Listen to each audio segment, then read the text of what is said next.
So, ladies and gentlemen, good morning and welcome to National Park Plitvice Lakes. My name is Helena and I'm going to spend the next few hours with you walking around the lakes. So, first of all, we are right here at the entrance number 1. Entrance number 1 is the lower entrance, and this is actually the end of the lakes and the beginning of the river Korana. There is another entrance, entrance number 2, about 3 kilometers away from here in direction south. But as we are here, we will start walking. The tours are actually organized by walking, by bus and by boat. We start walking to the viewpoint, and from this point we'll have the view on Big Waterfall. Big Waterfall is 78 meters high, and this is the highest waterfall in Croatia. But it doesn't have anything to do with the lakes themselves. It's built by the stream Plitvice. It runs down here and into the river Korana. From this point, we'll have the view on the last lake, the lake number 16, the last waterfall and the beginning of the river Korana. All right, well, looks like we have a ways to go. Shall we get started? Let's start. Okay.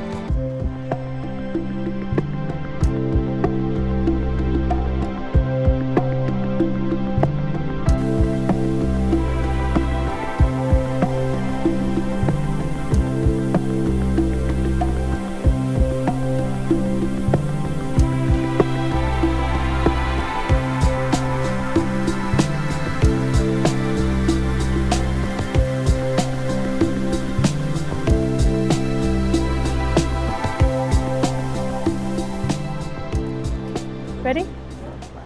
Now, can you tell us what that building is up there? I've actually never noticed it before. Yeah, this is the last watermill. Now, we are here in a typical karst area, so people couldn't grow anything. The settlers here lived from cattle breeding, so they had meat, they had milk, they had eggs, but they didn't have flour for bread. So they have used the power of the water, and they have built on different points along the lakes, they have built watermills to grind corn.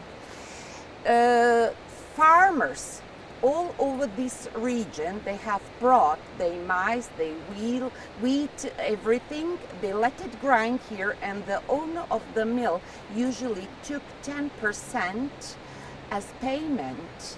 And so they had everything they needed to survive. But then, in the middle of the 19th century, tourism has started. So many tourists have visited this area, and these mills haven't been needed anymore because the people have changed their way of living. They started to earn their money by offering their products, working as guides, doing private accommodation, and the living standard rised. It was higher, and these mills haven't been needed anymore. This is why we don't have them anymore. This is the last water mill here in the national park. Right.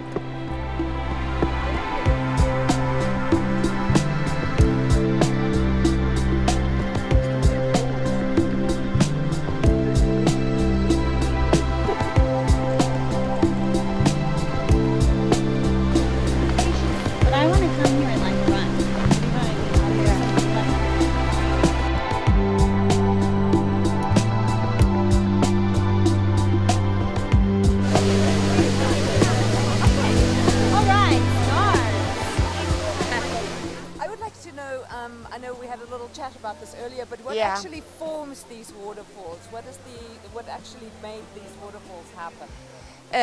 In the past, that used to be a river, and then on certain points a tree fell into the water, or a rock or something else, and the most of the water the lakes get from underground water streams, springs running into each of the lakes. And running through the underground, the water washes out limestone and brings it up to the surface in form of calcium carbonate. And this calcium carbonate kind of calcifies everything in the water, even the moss, the grass, the trees, all the plants. These plants grow the same way the waterfalls grow. This process, building of travertine, goes on all over the world. Everywhere you can see it, but these lakes are a natural phenomenon. A natural phenomenon because everywhere in the world this rock grows in a period of 30 years between 1 and 3 millimeters.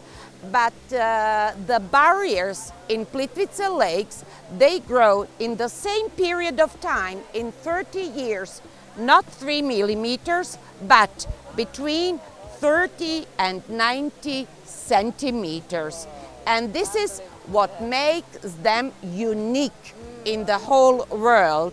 And that was actually the reason why this area was established as a national park in 1949, and since 1979 it is on the UNESCO list as a World Natural Heritage. So it's really something special. Yeah. Can I ask another question? I just also want to know why did it happen? I mean, what is different here that so quickly?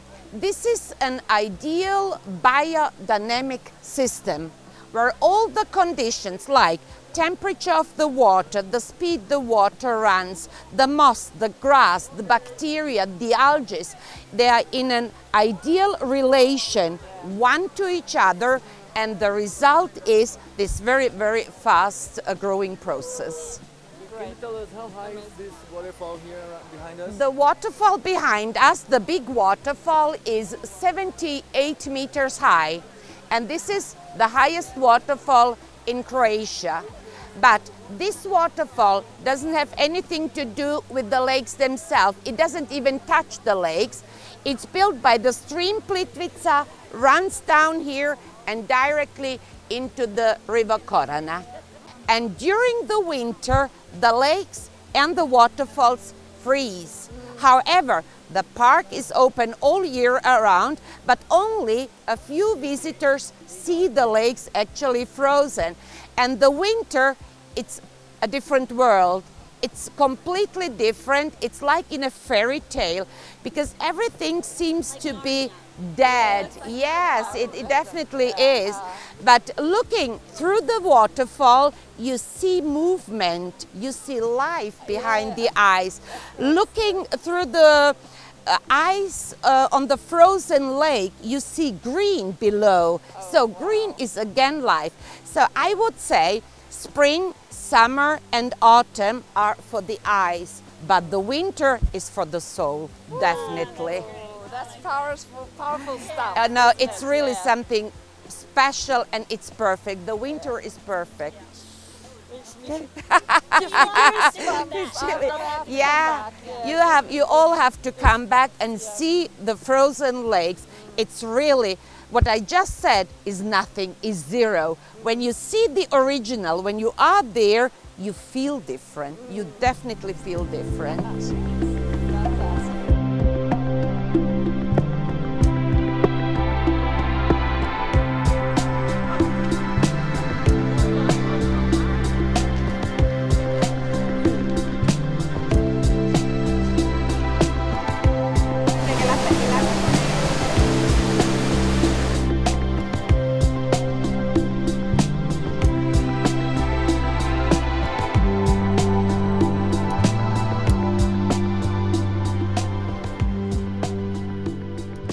So about how many waterfalls are there, and are any specific? You count them and then you tell me. Ah, okay. Well, So- I was told, maybe more than 100 at least. Yeah. More than 100, more than 1,000. Ah, less well, that's than maybe a few. 500. You don't know. Ah, okay. There are cascades and waterfalls. When the water level is higher, there are more waterfalls. When the water level is lower, there are less. But what is definition of waterfall? So, if anyone tells you there are 796 waterfalls, he's lying. It's not true. You can't say it. But some of the waterfalls are specific. They are named by famous people, like the waterfall of Milka Trnina. Milka Trnina used to be a very famous Croatian opera singer. She was born in 1863 in a small village close to Zagreb. She debuted singing and piano in Zagreb, but she sang all over the world. In 1896, for example, she sang at the Metropolitan Opera in New York. She sang on all the big opera houses all over Europe and even in Moscow. And wherever she was telling people about Plitvice Lakes, and she actually made them famous. Wow. She also invested a lot of money in the building of the trails, and the small waterfall in front of us was her favorite, and this is why it was named by her, the waterfall of Milka Trnina. So if any of you guys are singers, you know, maybe one day if you do something great, you can have a waterfall named after you. Maybe. It's possible. It's possible.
So, short interview, Mike. How was it? How was it? This is fantastic. I just Really? want to tell all my fans back home, go Seahawks. Thanks.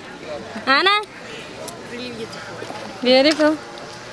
Marcio eating, but sorry. This is fun. Well, here we had the stars. Please. Yeah, I was so touched that the tears rolled down my face, stopped filming me. Ashley? It gets nice, even if you've seen it 10 times. Nicer and nicer. Well, thanks. Thanks Thank you for for the coming. tour. Thank you for the tour. Thank you, Holly.